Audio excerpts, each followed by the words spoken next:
Thank you all for being here today. We have a cool guest. Today this is Mar. He's a shaper from California.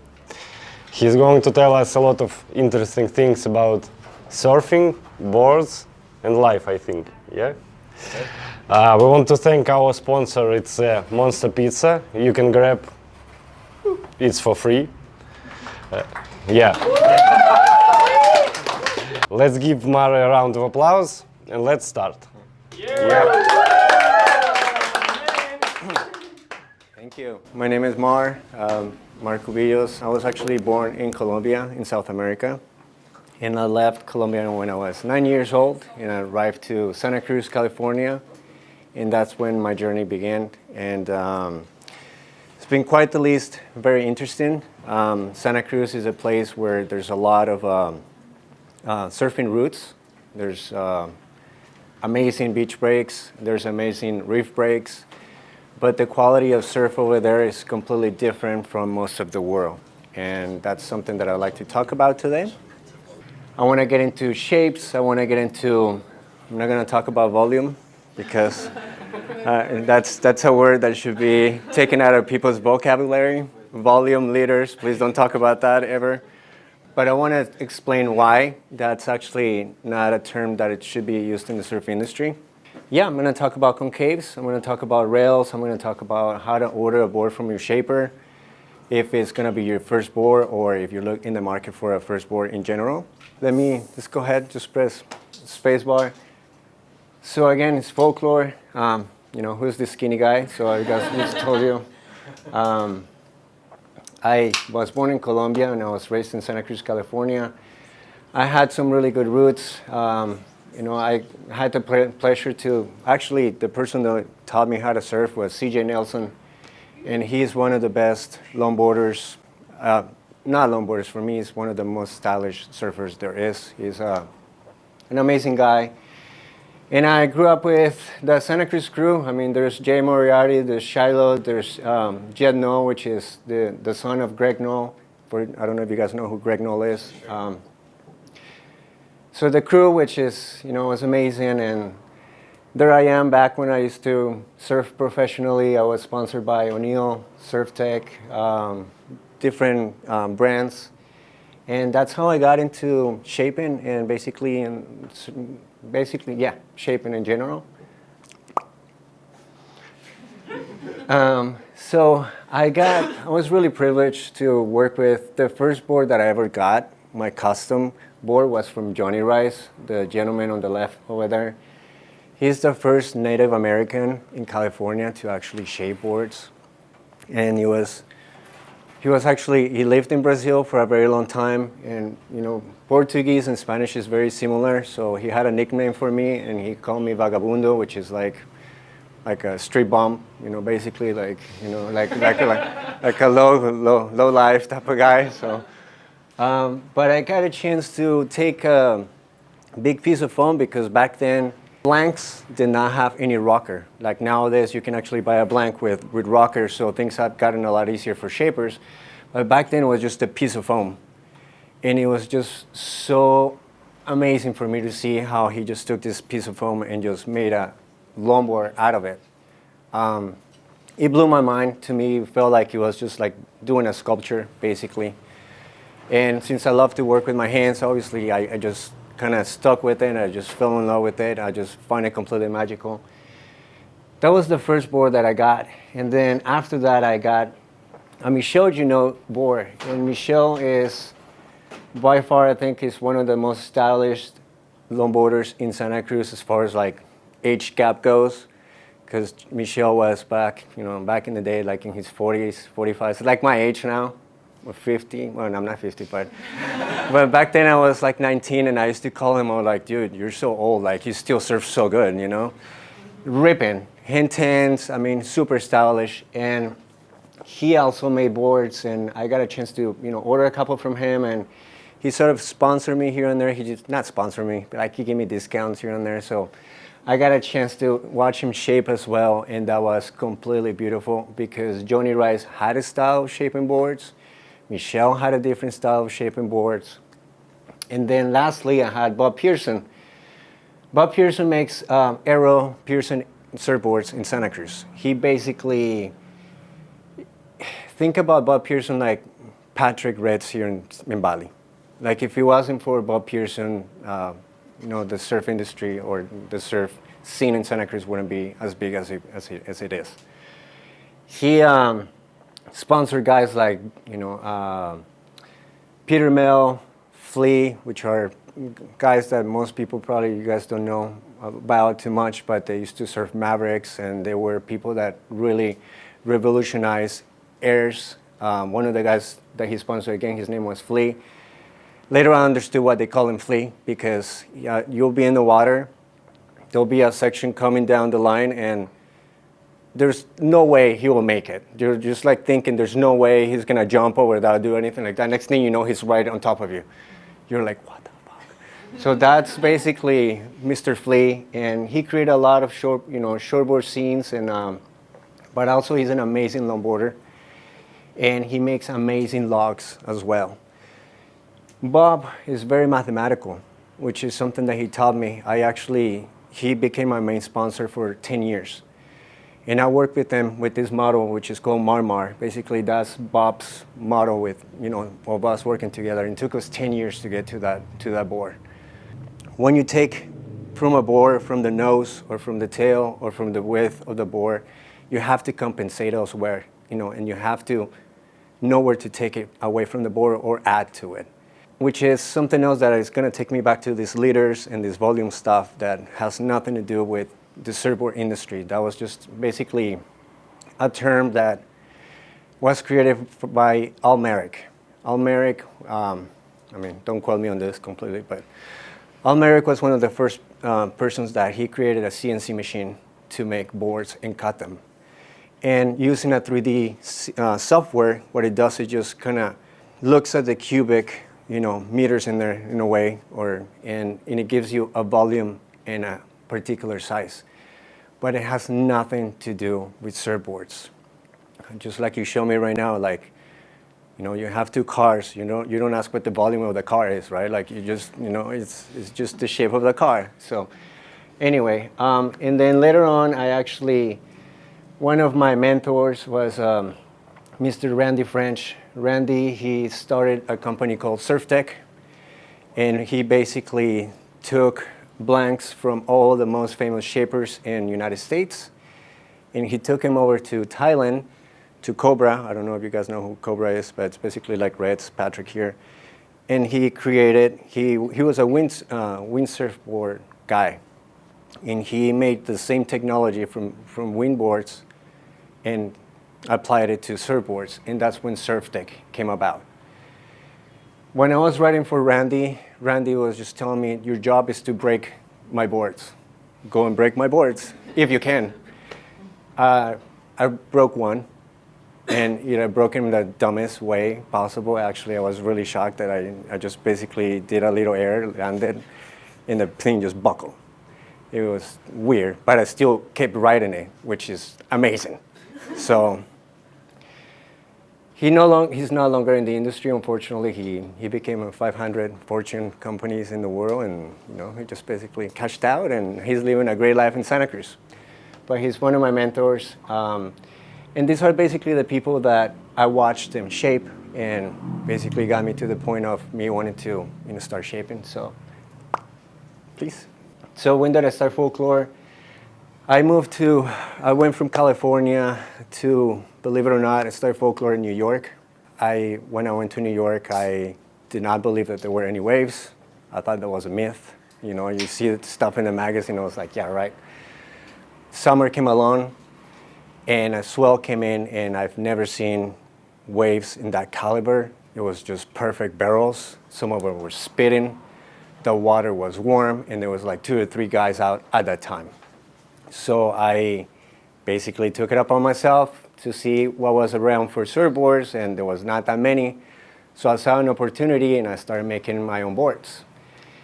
And little that I know, I started getting a lot of orders. I was kind of new to the scene again, and as a shaper, if you don't have like a legacy, it's very difficult for you to get in the industry, because people, they start asking like, the hell are you? Like, you know, like who taught you? So it's kind of difficult to tell the story like what I just did, you know. I'm not gonna tell everybody that. So it's a lot more difficult. Like guys like Jed No, like he can just sell boards like crazy because he's Jed No. But if we go one more slide, please. So yeah, I started shaping in 2008. In 2012, that's when Folklore, you know, I launched it. This was the first batch of surfboards that I came out with. And most of them were just shorties. I like shortboarding a lot too, but I like more the fun boards type of thing. Something else is that, as you guys can see, I'm a very skinny guy. Believe it or not, I can nose ride those boards without a problem, but it's really difficult for me to turn boards. So I started dedicating most of my life, you know, when shaping on my tails and how to turn the board easier. Here, as you can see, this is a bad tail and not bad tail. And I came up with this because when you are getting into, again, the longboards that we surf in California versus what they surf in Bali versus what they surf in Australia, they're very different.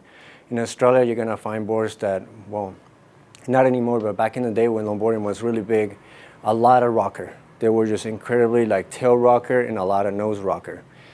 Why? Because when you're even like same in Hawaii, when you're dropping into big waves, you need to have that concave on the nose, otherwise you're just gonna pearl and go down. So the good thing about that is that you don't pearl, but you sacrifice speed, and you also sacrifice, when you're going into the nose, you sacrifice nose riding time. You kind of get up there a little bit, and the board gets stuck, and you kind of have to push back. It's just not necessarily that great. They're just more like high performance, like longboards in a way.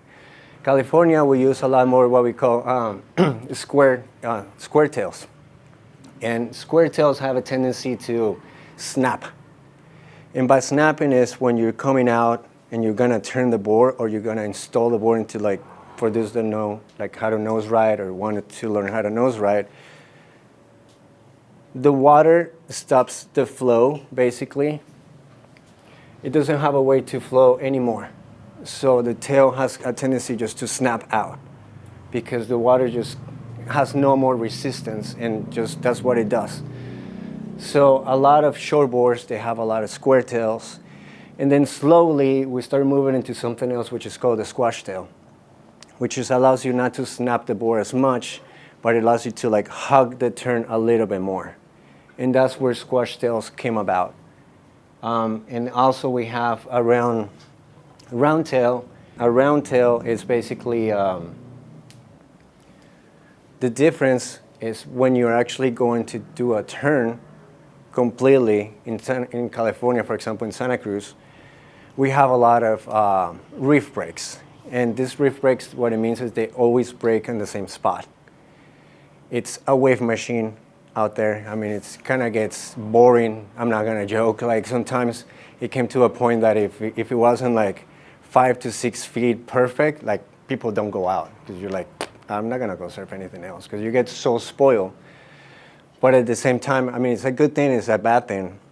You know, you meet people from Florida, for example, they learn how to surf like shitty, choppy waves, and they go to Hawaii and they kill it because that's what they learn how to surf, just crappy waves. And then people from Santa Cruz, they go to Hawaii and they're like petrified because they learn how to surf perfect waves. It's completely different. But when you have more of a shoulder wave, and a wave that is not as pitchy or just like standing up as much, you have more room to do a roundhouse. That's what you call it. So but basically the board goes completely around to turn it and hit the lip. And that's what round pintails do. They allow the water to flow a little bit more, so you just hug the tail a lot more. So it all depends how you want to surf it. If you're going to be in a beach break, if you're going to be more in a reef break, all of these things matter. And a lot of people can have a tendency to like look for a perfect board. Surfboard is like you saying that you're looking for a perfect car. Doesn't exist, there's expecting like a Swiss Army, like your board is going to turn into this magical thing, You have to basically adapt to the board. The board does not adapt to you. So there's a lot of things that you need to learn when you're actually Again, I'm gonna go back into this a little bit more when you start ordering your board.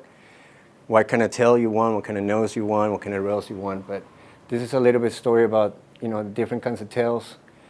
Then we have a swallowtail, which is gonna put a little bit more of a stop on the board. They just have a tendency to drive a little bit slower because of the water flow. It kind of got stuck in the back.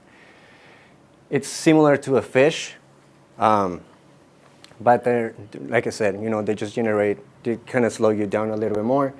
And then you have a bat tail. To be honest with you, it's more of an aesthetic thing. It just kind of looks cool, but it also, when you're doing a turn, you feel it. It doesn't snap as much, and it's not like a squash tail either. So it does have its own little feeling, and you feel it again. You know, even when you're nose riding, it flows kind of differently. It doesn't slide out, but you know, it has its pros and cons.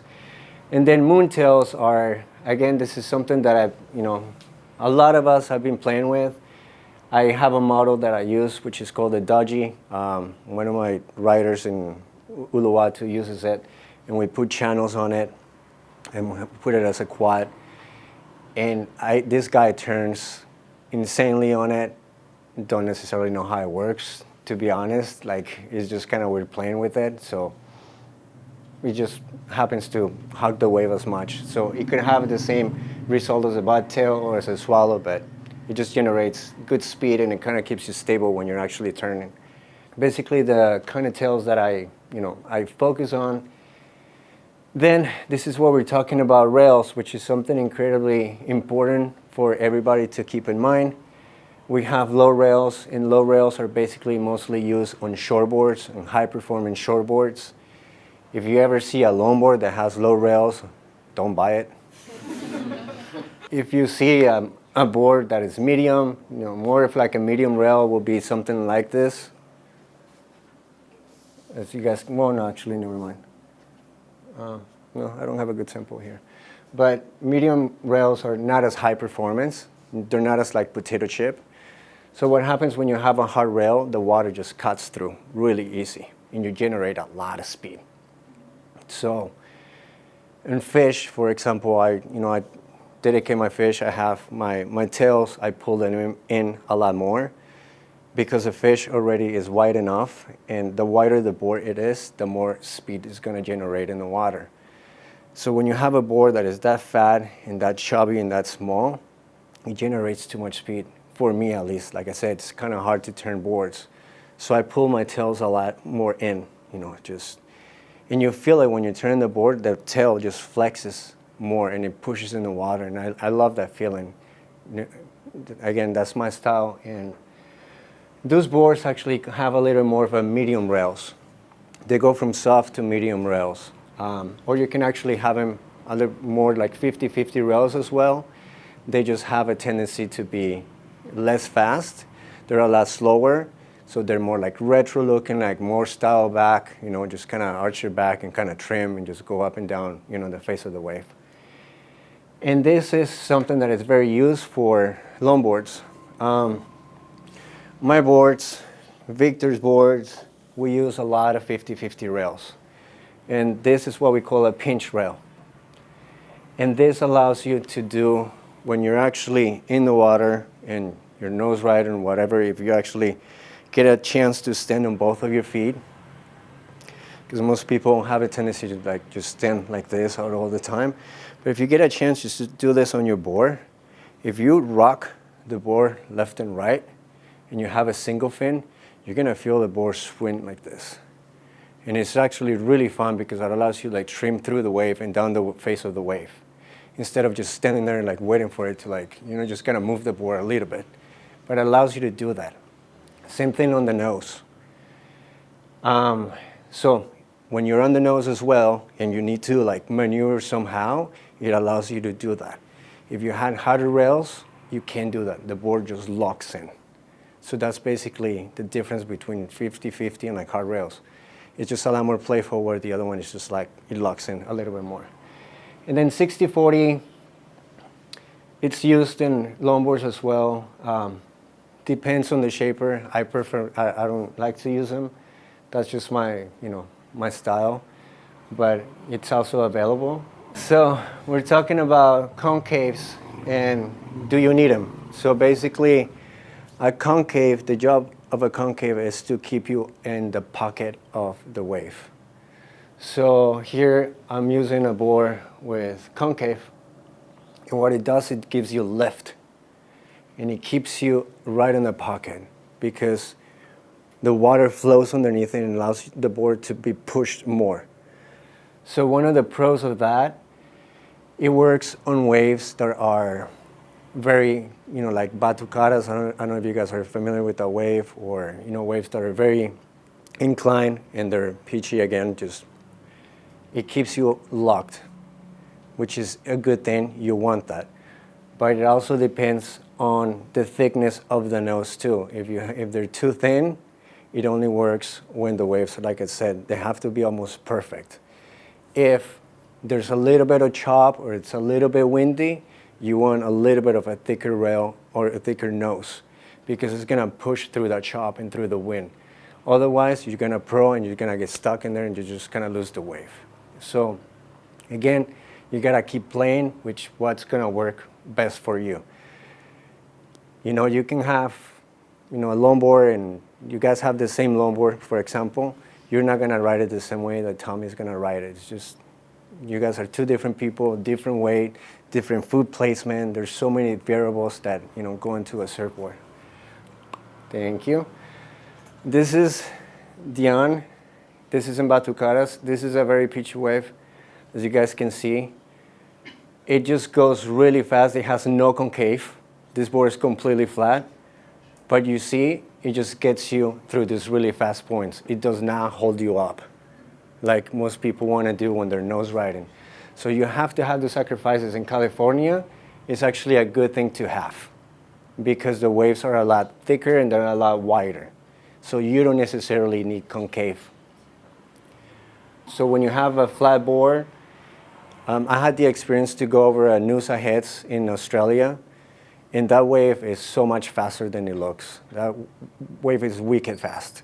And I had concave, spoon on my board, and I was suffering. Like I was going up on the nose, and I had to actually get down and grab the rails and pump it like if it was like a train, and for it to generate speed. And everybody else that was out there, they had just complete flat boards, and they was just streaming and having, just going right straight through the wave.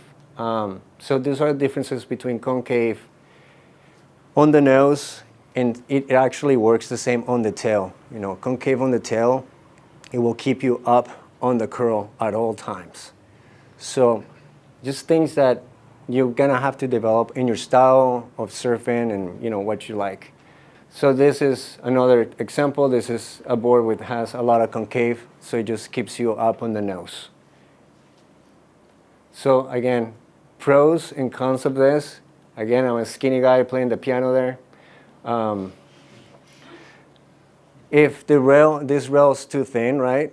But if this had a little bit more chop, it wouldn't work as well because you dig in the rails a little bit more. So again, you just kind of have to play with that. That's it for concaves. So going back to leaders. So it's amazing when people come over and they're like, how many liters is this board? I'm like, it's the question no shaper wants to hear. Just to give you an example here, these two bottles are 5 liters. They're completely different shapes. They're not gonna ride the same. They're not gonna perform the same. And you could actually have different weight distribution on the board. You can have more thickness in the middle of the board, sharper rails. It all differs. So volume and liters, get that word out of your vocabulary. You can. That's just something that has been put in. Like I said, Almeric just, I don't know again if it was Almeric or not, but they started putting these stickers from the machine-made surfboards, and they started putting 2 liters, 25 liters, whatever it is not the right way to measure a board. You measure a surfboard by the nose. You go, basically I can show you this real quick. You measure from the nose down 1 foot, that is the rule. you go here and you put across, and that is the width of your nose. So this one could be about 15 and a half.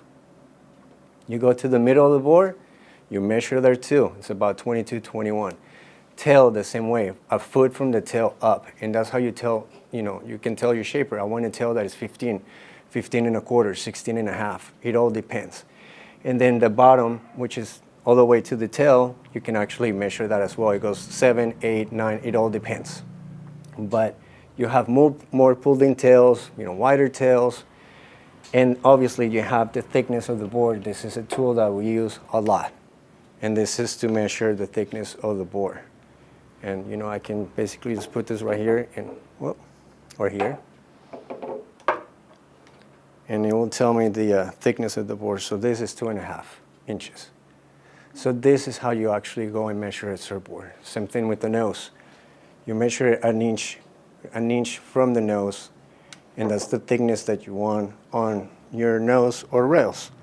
This one is 3/4 of an inch. You can have half, you can have an inch. It all depends on how heavy you are. So again, this is really how you measure a surfboard, not by liters. So I just really wanted to talk about that because it really means nothing to a shaper. This is how you measure a board. For example, this is, like my fish.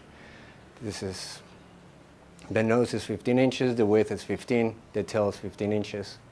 The thickness of the board is 2.5. And then you also have rocker.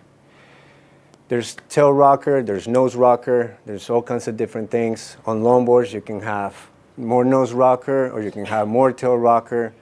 I like to have more tail rocker than I like to have more nose rocker because it allows you to nose ride a lot better. However, you sacrifice the turns, so there's always a give and take. You always have to play, you have to sacrifice something. So here's the other thing. Before I became a shaper, I'm a designer. I work in the advertising industry. I've done it for a very long time. Us as designers, or whatever it is that you do, if you're doing something from scratch, I'm sure that if you do something that you really love, you don't want somebody just to go and copy it somewhere else and see it somewhere else, because that is your work. Same thing as a painting, jewelry, a t-shirt design, a swimsuit. I highly recommend that you don't do that. Again, if you meet a shaper that says, yeah, I'll copy that for you, there's no creative integrity in there. It kind of sucks to see, your boards out there just being copied. Instead, like I said, if you have a board because, you borrow it from somebody else and you loved it and you just want a copy of that, trust me, it's not going to serve the same way for you. So your foot placement, if you're goofy, if you're regular, if your feet are wider, if they're smaller, if you're, there's so many variables. How heavy are you? What's your height? So all of that stuff you have to keep in consideration. If anything, just tell your shaper, hey, I love this board because this and this and this. And then allow the shaper to come up with their own, flavor of it, their own design, and that's something else that I wanted to talk about. Basically, just if you guys can keep that in mind, because I know that sometimes you want to copy boards, and just to be honest too, that Johnny Rice shaper at the beginning, unfortunately he's no longer with us. He passed away, and it's one of the best logs I've ever had. I broke that board in half. I cried. I'm not joking. I was just like devastated, and I made an exact copy. I copied it to the T. Not the same board at all. It did not serve the same. It was completely different. And believe it or not, each board has its own personality. They're moody. Some boards you get along with, some you don't, some you hate. You're like, what the? So they're very interesting. And I really want to call out Mr. Patrick, because if it wasn't for Patrick, I don't know if you guys know who Patrick is. He owns Red's Surf Shop over here. If it wasn't for Patrick, you wouldn't be having the amount of selection of boards that you guys have in Bali. He is a genius, to be honest. He created his first CNC machine here in Bali. He makes his own blanks. There's a lot of bad talk about blanks and surfboards in Bali, which I can understand because back in the day there was a lot of shitty materials that were being used. Reds creates a blank here that is 52 cc's. It's incredibly hard. In the United States, the highest I can get is 48. So just think about that. He makes really good blanks. The resin that he's using, everything is actually really good. So there's really good quality of work coming out of them. There's a lot of boards here that are being cut and then being glassed by Patrick. You're just basically seeing different shapes from different shapers. But if it wasn't for him, Bali wouldn't have the amount of boards that we currently have. So yeah, sustainable surfing. So that is a really big scam. There is nothing sustainable about making surfboards. Absolutely nothing. Has anybody been to a shaping room? Yeah? Without a mask? Yeah. You last 2 minutes and you have to get out of there. It's incredibly toxic. What we do is we go home. We have to cough up, like I'm not joking. You're coughing like crazy. It gets into your skin because those powder beads are so tiny that when they stick to your skin, if you don't go and take a cold shower, you take a hot shower, that goes into your skin. You cannot recycle that. That's bullshit. I'm sorry. Anybody that's telling you they're making sustainable surfboards and they're made out of fiberglass and foam, they're lying to you. So the only sustainable surfboards out there are boards that are made out of wood. That's the only sustainable board out there. Everything else is incredibly toxic. We're talking about resins, we're talking about hardeners, resin tints. Some of them do use pigments that come from mushrooms, which are amazing, but they last like about a month and a half and your board is actually white. So believe it or not, yeah, nothing is sustainable about fiberglass boards.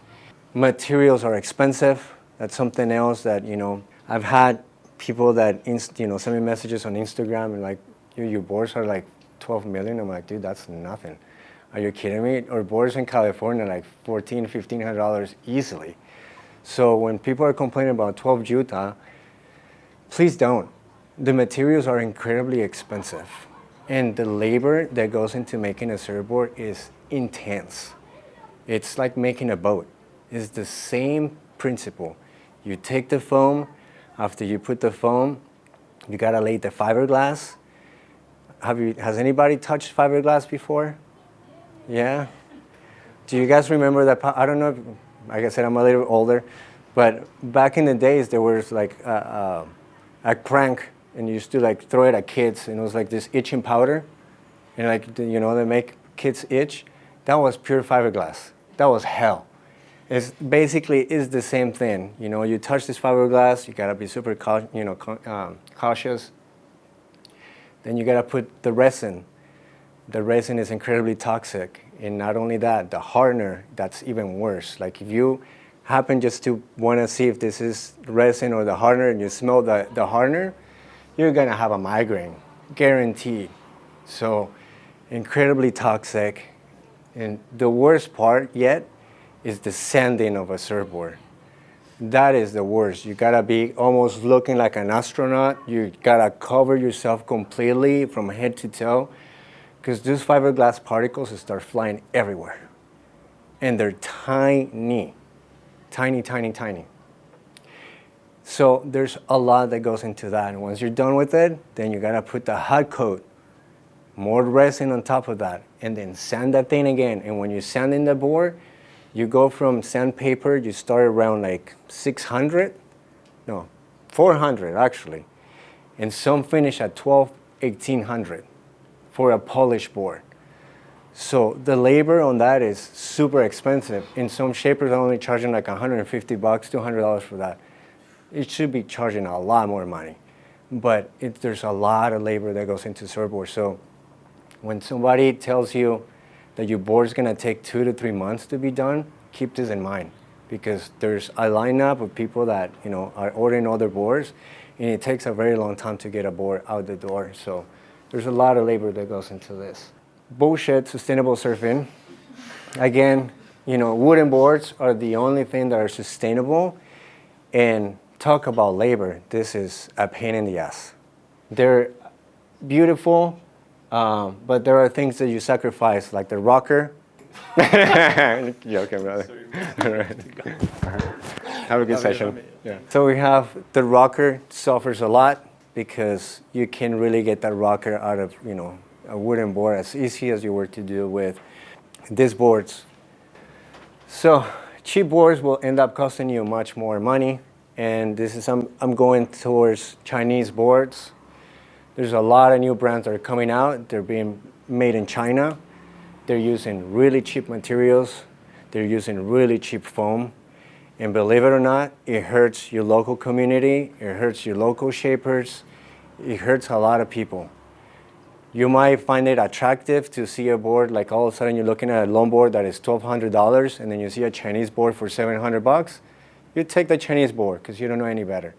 But trust me, you're gonna ride that board, you're gonna break it in less than a month, you're gonna have pressure dings everywhere, and it's gonna end up costing you a lot more money. You're gonna have to come back for a board that is gonna really be worth it. Now, something else, going back to the sustainable board, if you wanna help the environment with these sustainable surfboards, buy a board that is heavily glassed. A lot of fiber, a lot of glass.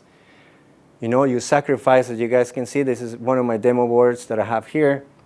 This was actually a custom for a person that wanted to have a fast board to ride on bigger waves and something light. It has pressure dings all over the top. People say they want a light board because they don't want something heavy, they can carry it. Well, there's your sacrifice. There's the pressure dings everywhere. And this board, unfortunately, is not gonna last as longer as some of the heavier glass boards. And that's really how you're gonna help out the environment with this fiberglass board. Get something that is expensive because you're getting good quality and it's gonna last you a long time. Yeah, support your local shaper and your community because it all comes back to us, and it's a good way. We're most of us like Alex, and we're not rich, loaded people that are filthy rich just making surfboards. We make on a right, honest living. But when you buy other Chinese brands, like I said, you're really not supporting your community. So that's basically it. So I'm sorry for schooling you guys, but I think it was just a very important thing for me to talk about the leader stuff and about the Chinese surfboards because again, it's something that we as shapers we suffer, especially in the United States right now. I have boards that I cannot compete against, and they're bringing them by the dozens, and since China owns all the containers pretty much in the world, they ship stuff everywhere, and it gets and it's a market that's, like I said, it's really difficult to go against. But other than that, if you guys have any questions for me, I know that there were some questions on Instagram that I can help answer. Real questions? You have someone. Yeah. Just talk a little bit about your fin setups with your rails, tails, and the whole lot, fin options, if Yeah. you don't mind. Yeah. So fin setups, there's here. I'm gonna take this off for a minute. Actually, no, it's all right. I'm actually glad that you. I'm actually glad that you asked about that. So as you can see, my boards, the rails that I have on my boards are not necessarily completely thin, razor thin. On the tail, a lot of shapers are sacrificing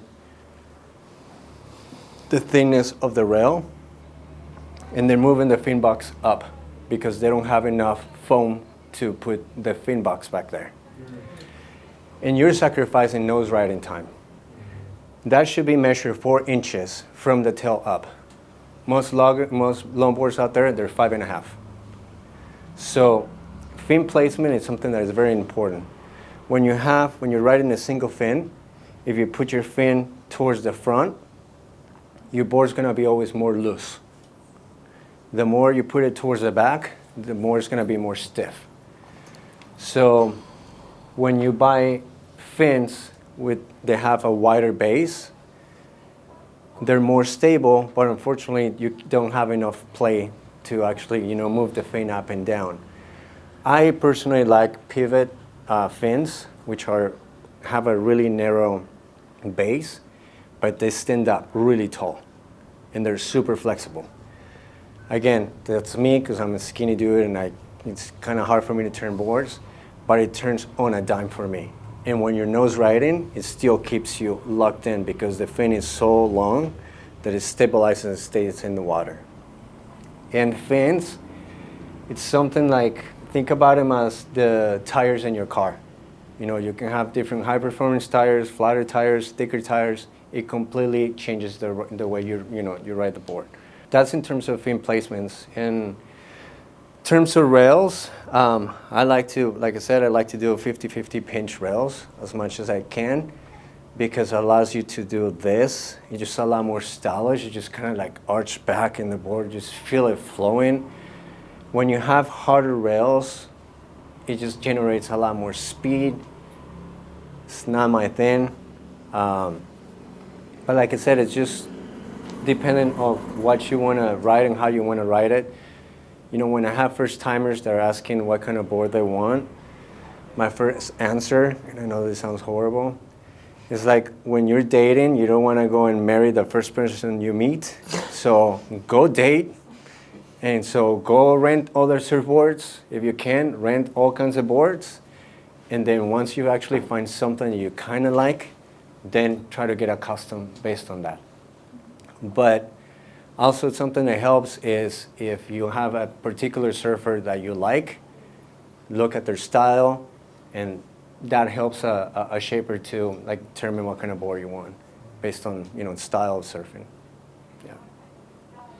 What was the other question? It was fin setup. Yeah, fin setup. Relating to your rails and your shape of your board, basically. Yeah. So many choices of single fins, really. There's so many. Yeah, there's a lot. And for example, this is, so I call this like a hybrid for me. This is the Marmar model. As you guys can see, the widest point of my board, it's in the middle. And then the tail gets pulled in. Same thing with the nose. This one does have a little bit of spoon, not a whole lot. So this allows you to turn the board easier on a dime, to be honest. But you sacrifice nose riding time. But it's more of a stabilized board. It allows you to do everything. Versus what you have, like this one, or like Victor's I'm a big fan of Victor's boards too. It's a California Pig. In the California Pig, it's called a pig because I don't know if you guys know the nose of a pig. It's kind of fat and then it kind of goes like that. So it's the same way. So you move the middle point, the width, down here. And then the nose basically gets narrower over here. So that's actually excellent for nose riding. They're really good for nose riding, but you sacrifice the turning. They're a little bit more advanced. So if you're gonna start longboarding, you just kind of want something that is more, balanced. I would recommend something more like this over a pig, because that takes a lot more skill. There are thrusters. There are high-performance longboards that I personally don't like, because if you're gonna ride a longboard like a shortboard, just go shortboard, So, but there's also people nowadays that they're putting twin fins on the longboards, and I see how they ride, but yeah, you're just gonna play at all times, and it's fun to come up with different shapes. I don't know if you ever ridden an asymmetrical board. They're super fun as well, because when you go toe side, you surf different when you're going backside. When you're going backside, you put a lot more power into your turns versus when you do it on a toe side. So if you're going backside, what I always recommend is going on a quad.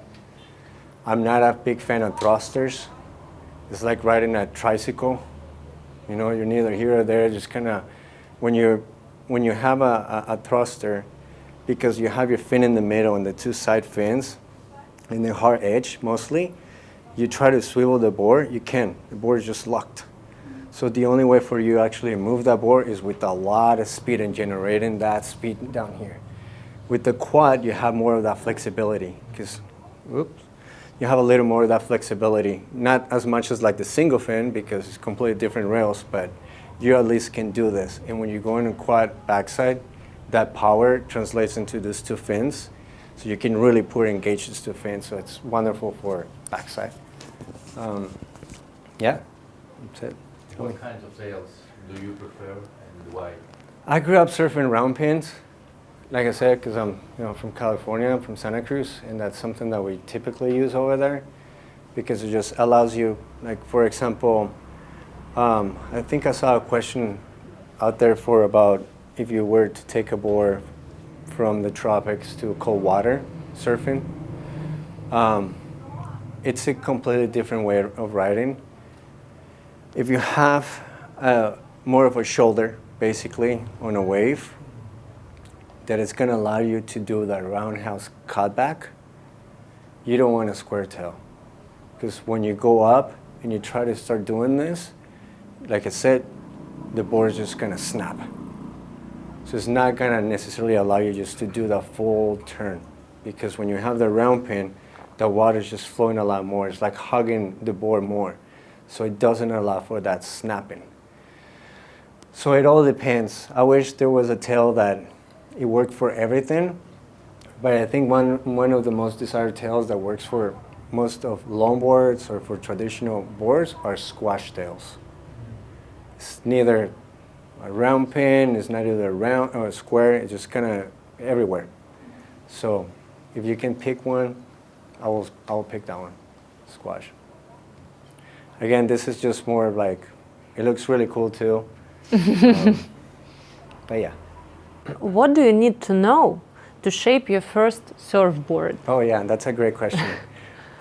If you want to shape your own board, you spend more money and tools than you were to spend on the material for the surfboard. Because it's really about having the right tools for the board. Getting a blank is not that expensive. And since now they actually have rocker built into them, it's a lot easier. But the planer is gonna cost you about $300. Then you need sanding, you need basically sanding machines. It gets expensive. Like I said, it's probably gonna cost you, if you wanna make your own board and just kinda just do it for a hobby and kinda, I would just recommend probably just get it done. But if you want to just keep doing it yourself, yeah, you have to invest in the tools. The tools alone are going to cost you like around $1,000, $1,500, plus the material of the board. It's an expensive hobby. What epoxy and fiberglass are the best? Brand or country or type, if it's not a secret? Oh yeah, so epoxy, I don't like to work with epoxy because epoxy is, don't like it. It's really light, and when you're shaping, it's not as smooth. It actually has the beads are a lot thicker, so you have a tendency to like F up the board a little bit more. The pros about working with epoxy is when you actually lay the fiberglass and the resin, it allows you about an hour of drying versus when you're doing a polyester board. If you do the right mix and you have the right temperature, which is actually something else that is incredibly picky, it has to be between, I'm doing Celsius, between 72 to 78. If you go any higher than 78 Celsius, your resin is gonna dry up on you. And you have between 10 to like 16 minutes to lay down the resin before it gets hard. Versus epoxy gives you about an hour and a half. So that's the pros of epoxy. Also, epoxy is a lot lighter, but I don't know if you've ever ridden a light longboard. It sucks. So, yeah, I don't like it unless you get in an epoxy board and you just glass it really heavy. But, and in terms of resin, the best resin I've ever worked with, it comes from Fiberglass Hawaii and Fiberglass Florida in the United States. It's almost like, I don't want to say it, but it's like a booger. Kind of like a loose booger, it's just like really, and you want that, trust me. You want that. You don't want something that is incredibly thick either because it's going to be really hard to push. Like the more watery it is, the better. And that's the best I've found. There's really good resin here too, but it's not as good as the one I found in the United States. Please tell us your life hacks with fast repair boards. Oh yeah, okay. So I know they sell in Bali Sun Cure. Have you guys seen Sun Cure? It's like this little paste and you put it in your ding and you patch it. That is so bad for your board. It's a really quick hack for sure, but once you take it to a ding repair guy, they're gonna have to cut that out because it turns into a rock. There you go. It turns into a rock. So if you want the best hack you can have, I know, well, it depends on the size of the ding, but if it's something that you can sort of like cover it, first thing you gotta do is get the water out of there as much as you can. Suck on it, but don't swallow that because it's horrible. Spit it out because you want that to dry. And then if you don't have a way to fix it right away, I use wax. I take my wax and I just put it in there. That keeps the water out. And in Bali, they don't sell duct tape, which is unfortunate, but duct tape is the easiest hack. You just, nothing. It's super hard to remove duct tape, by the way. But you just put that around the ding and that's it. But Sun Cure, it's an easy hack, but don't use it. It's really bad. Wax, tape, the best, I think. Next one. Should the boards be different for different water temperature? Is it okay to ride in Arctic with boards from Bali? Yeah. Yeah. Shortly. Yeah, it's fine. Oh yeah, something else though, related to that question.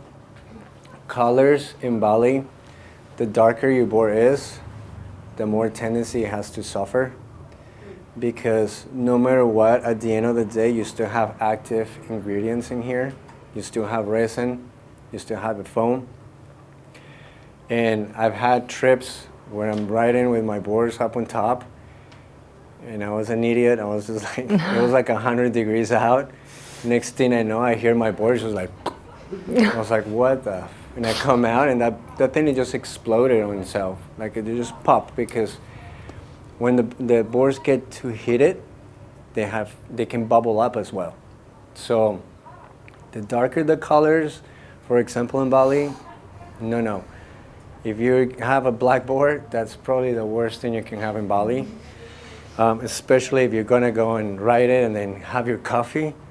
You're gonna come out and you're probably not gonna have a board. So yeah, just go easy with the light colors, but in The lighter, weather, the better, yeah? Yeah, and then, but in the Arctics, yeah, you can have a black board, no problem. Next question. If you are a big and handsome man, around 95 kilos, it's not my question. What volume and size of board would you take for every day with an average surf level?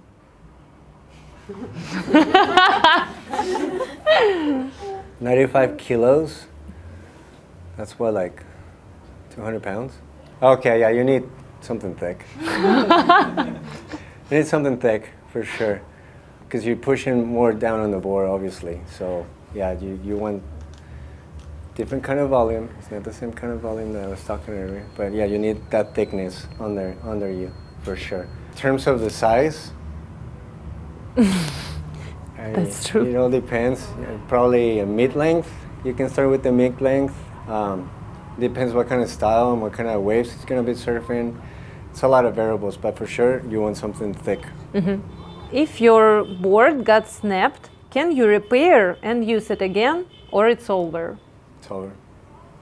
Well, It's over.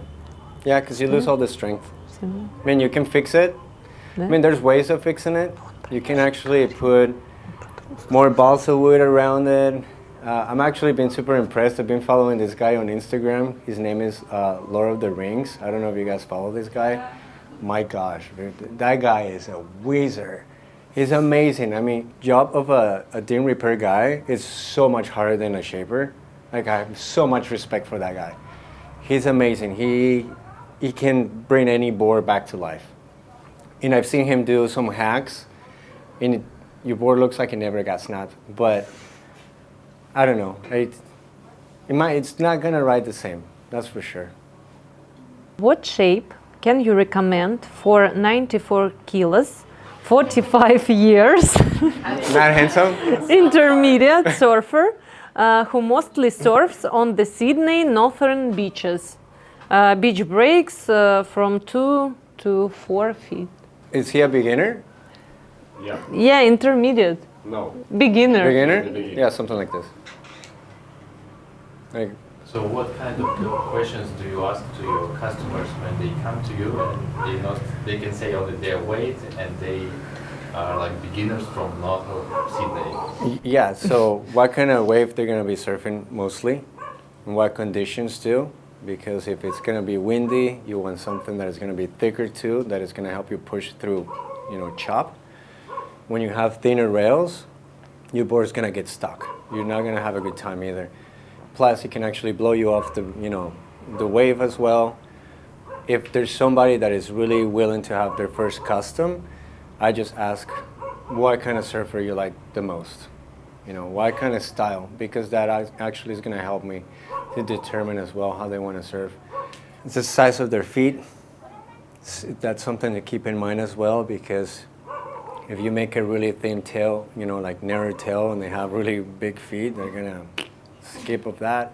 Like I said, it's almost like tailoring someone. Like you go and get a suit. It's almost like, kind of not necessarily the same. It's not like I'm going to go and measure their stuff, but women have a tendency to obviously have shorter, arms than men. So, they don't want wider boards. They want something that's not going to be like at least, less than 22 inches. Most longboards, they come at 23 as well, but, you have to keep that in mind too, because if a girl is smaller, you don't have to have that much width underneath you either. It's a common problem, yeah. Yeah, you can get away with like 21 and a half. So, yeah, because it all depends on the size of the person too. How do you feel about shapers copying each other and popular models like Native? And is it even possible to copy the board because the copies write differently? It's definitely possible to copy it, like I said, but they don't write the same. I don't think it's cool to copy another surfboard. I mean, people have come to me and asked me, yo, can you make this? And I absolutely say no. What you want, what do you like about it? And then we can talk about changing something, but copying, I just don't feel right about doing it. Do unto others, that's all I gotta say, Like, you don't want your stuff to be copied somewhere else, so don't copy a board. When you say about copying, you are speaking more about form or design? No, Because no if you form. talk about form, it looks like there are hundreds, thousands of boards. It's really hard not to copy someone. Well, yeah, you shouldn't. I mean, like we all gain inspiration from each other, right? Like, if I see a surfboard and I like the colors, hey, I like these colors, but it doesn't necessarily mean that I'm gonna go and copy that identical. I'm gonna do something a little bit different. I just come from, the advertising industry as well, and we have things in the United States that the good thing back then is like, if I see somebody copying anything that I have done, I can sue them. I can take them to court. And that to me is actually important because there are rules. And the rules is if you're going to copy somebody, you have to at least change 7 different things from the product. 7 different angles, something. So at least it's not an identical copy of it. So, you know, if you're going to apply that, it's all right. But just copying somebody straight up is just, you know, I don't think it's cool. Yeah. Do you want somebody cloning you? Would you like to be cloned? Like, you know, like you're walking around, you see another you walking around? Yeah. Yeah, clones come out dumber though. Kidding. So that was the last question. That was the last question? Yeah, so thank you so much for this Ready. lecture. You are amazing. Thank you. Hope you guys learned something. I don't know. For sure. But yeah, thanks for having me. Thank you. Yay!